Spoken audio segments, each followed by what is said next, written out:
Also, Mandarin Napoleon. I hope everyone enjoyed their Mandarin Mai Tai on entry. A few guys are still knocking them back. That's Bacardi, Ocho, Mandarin Napoleon, Orgeat, and lime juice, folks. They're very delicately balanced by Jeff. This guy is an absolute bloody perfectionist.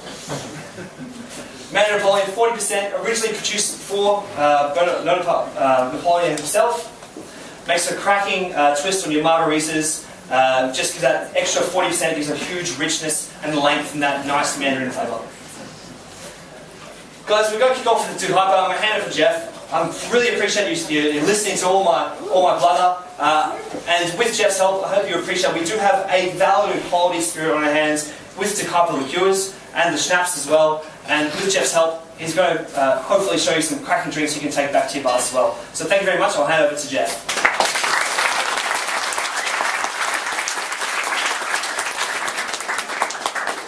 Thank you, Pete. Thank you, Cliff Dive. Thank you, Bacardi and to Kuyper for putting this all together. I am so stoked to be in Australia. My first time. Never been in this country before. I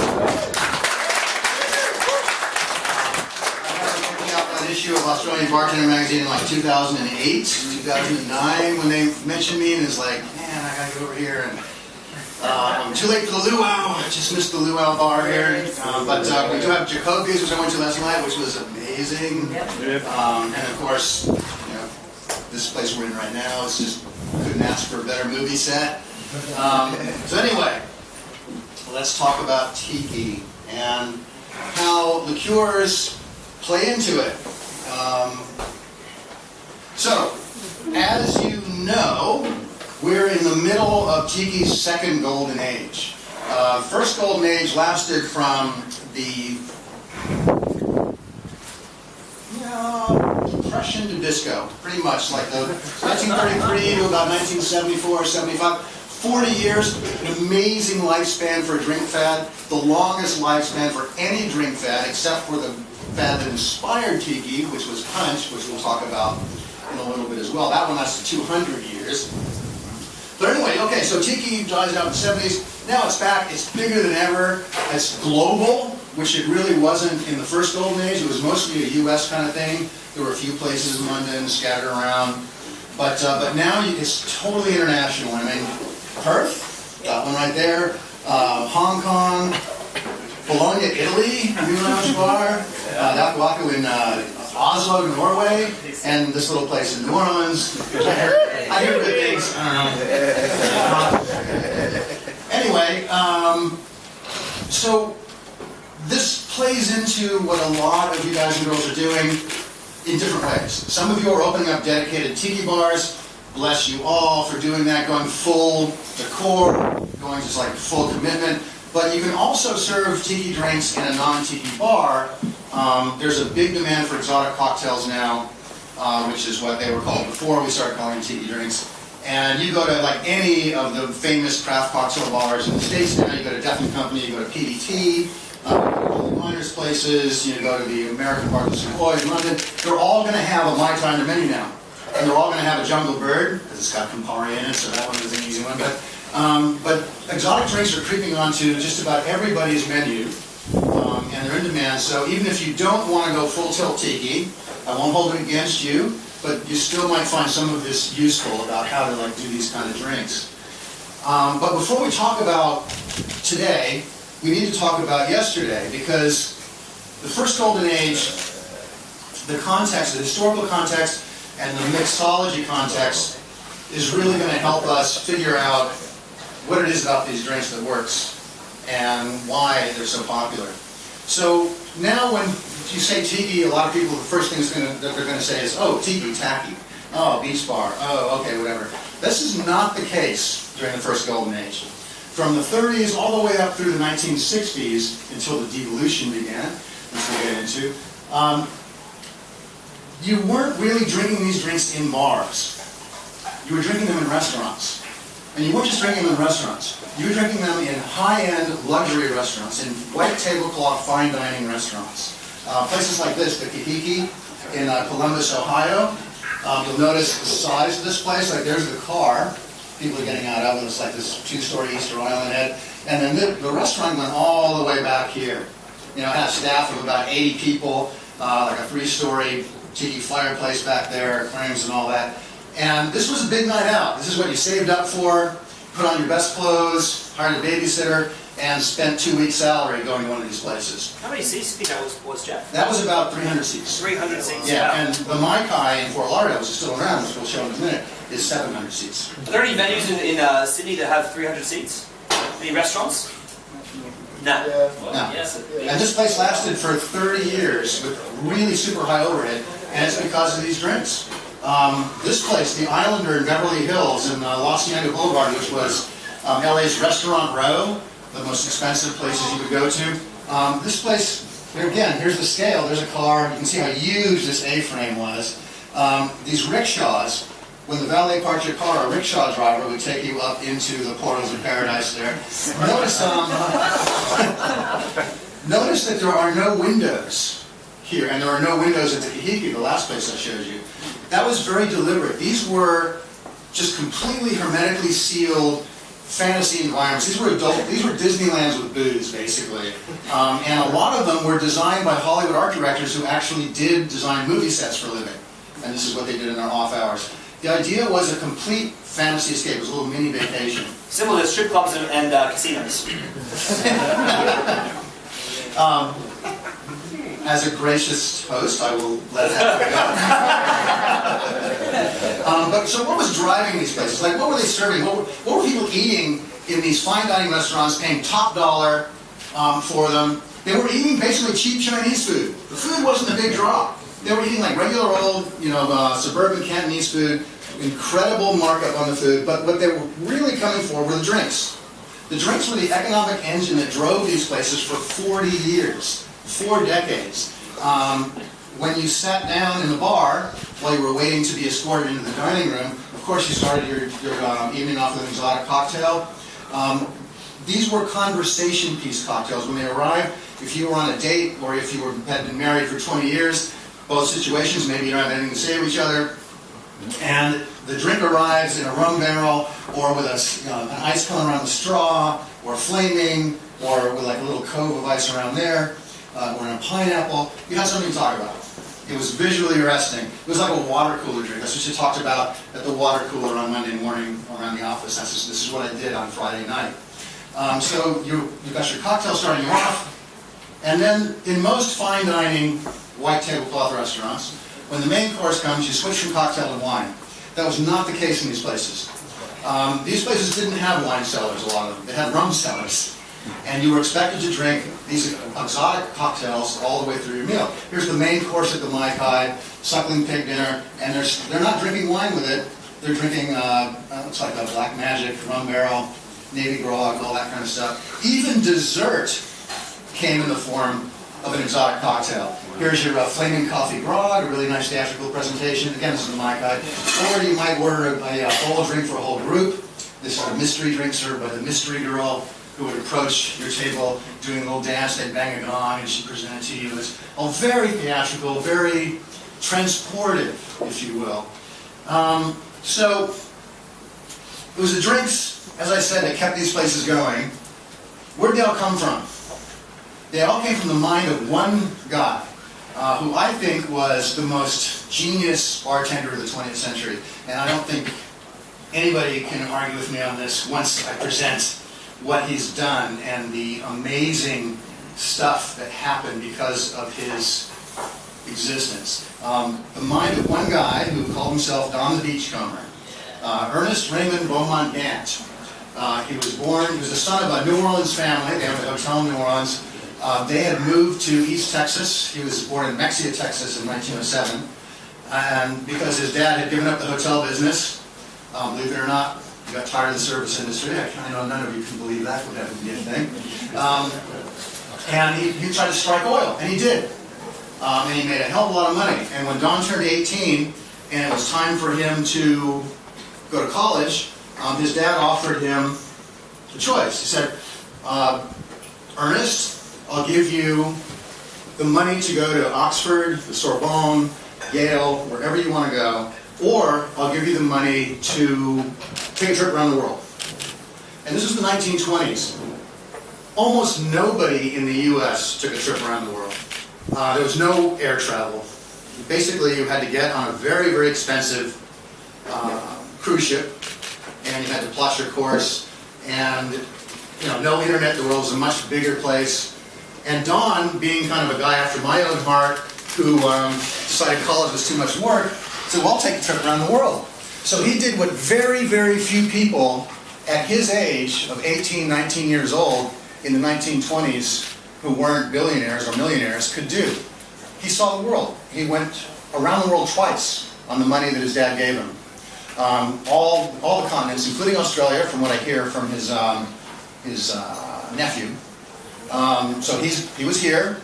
He went to Singapore, had a Singapore sling and raffles. He went to the Philippines, he had drinks out of coconuts and pineapples. He went to South America, Central America.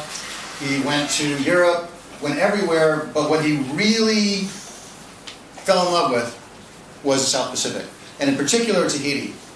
He loved Tahiti and he loved the Cook Islands, and that just stayed with him for the rest of his life. Ends up broke, spent all his money in Los Angeles during Prohibition in the 1930s, and parks cars. He's a valet. He works at the downtown vegetable market, like hauling crates of stuff, and he also bootlegs liquor. He was a bootlegger. He couldn't. He was arrested and released, as so many people were back then. Prohibition ends. He's got all this knowledge that nobody else in Los Angeles has. All this knowledge about international mixology. Most people, remember, they didn't travel. They didn't go anywhere. If you went anywhere to get a drink during Prohibition and you lived in Los Angeles, you went to Tijuana and you drank tequila. If you lived on the East Coast, you went to Cuba. And okay, you had a daiquiri, you had a Planters Punch maybe in Jamaica, but that was the extent of it. But Don had a lot of stuff in his head that nobody else had. So when he decides to open a bar, he puts all this knowledge to use. And he opens a tiki bar. Why? Because he loves tiki. He's collected them. There's a whole mess of this stuff from his travels. And he's serving Polynesian drinks. Now, where did he get the idea for his Polynesian drinks? In the Caribbean. Because there are no Polynesian cocktails. There's no such thing as a tiki drink. It's basically a Caribbean drink. That's the template that Don used. Don met the love of his life in Kingston, Jamaica at the Planters Punch Inn over here, which was the Planters Punch. This Planters Punch was the template for every one of the 70 drinks that Don created.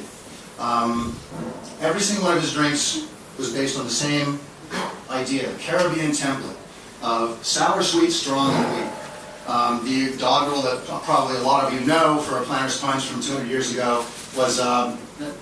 I just wanted to ask, you said that he opened up a tiki place. Was that, is that when the term tiki... No, we'll get to that. Oh, okay, No, he called it, it was basically Don's Beachcomber Cafe.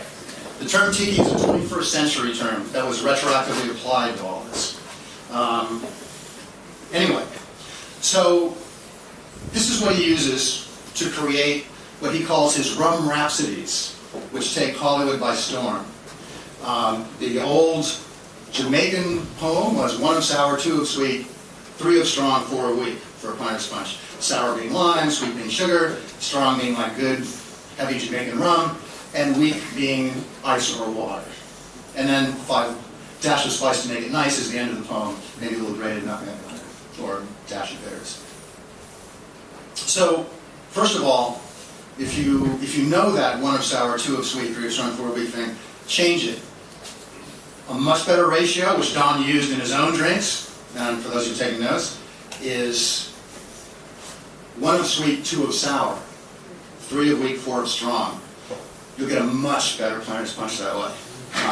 Much better. That's the ratio that he used. Anyway, there were a million of these ratios. The original ratio from, like, I think the 1780 Housewife's Guide to Domestic something or other, which was published in Scotland, had one of the first Planters Punch recipes, and it was like 20 of weak, like 20 parts water and 8 of strong, and there's a million different things. But the basic thing that you have to know is just basically sour, sweet, strong, and weak.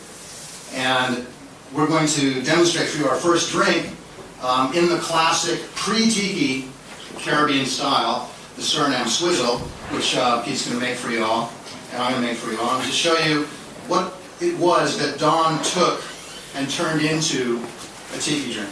So this is basically, this is not a rum-based drink. It's a gin-based drink. We're going to use the Rute El Simon Geneva.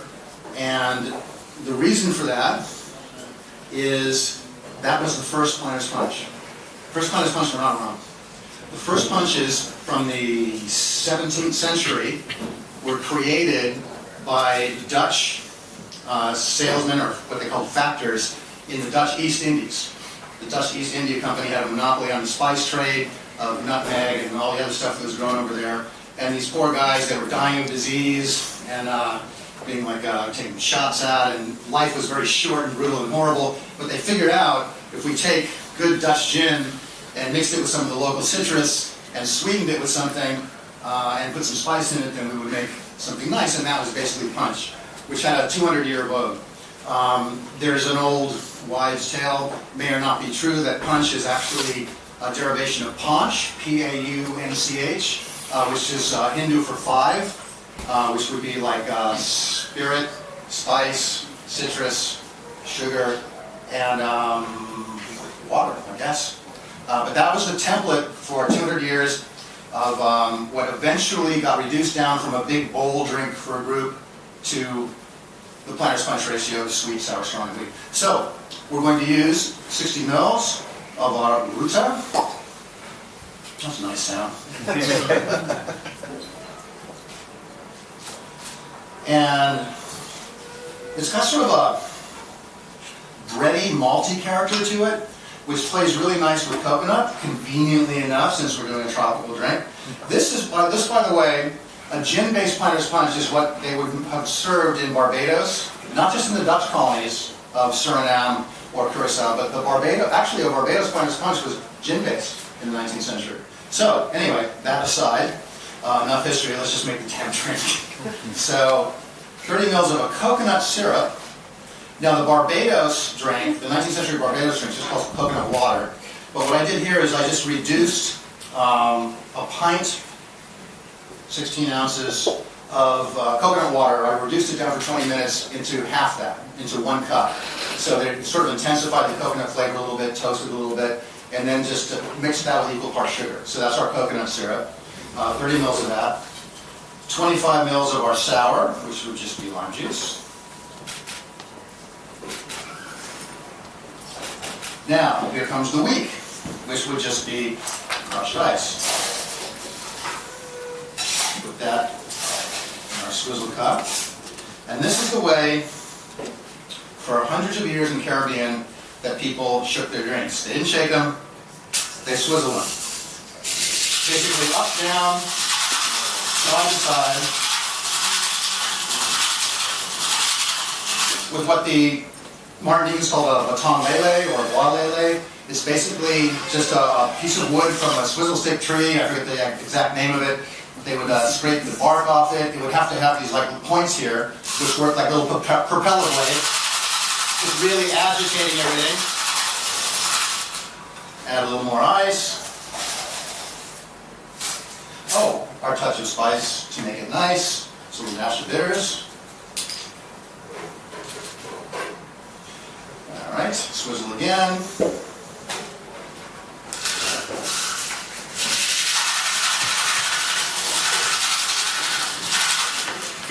And then more ice, fill it up, top off.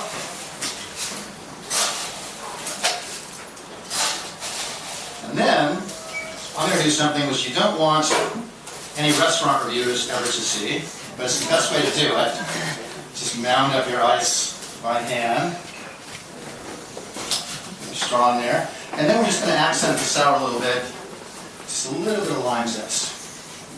Just so that's going to hit your nose as you're drinking it. And there's your Suriname Swizzle. So it turned out. I'll call it Melina, everybody. All right.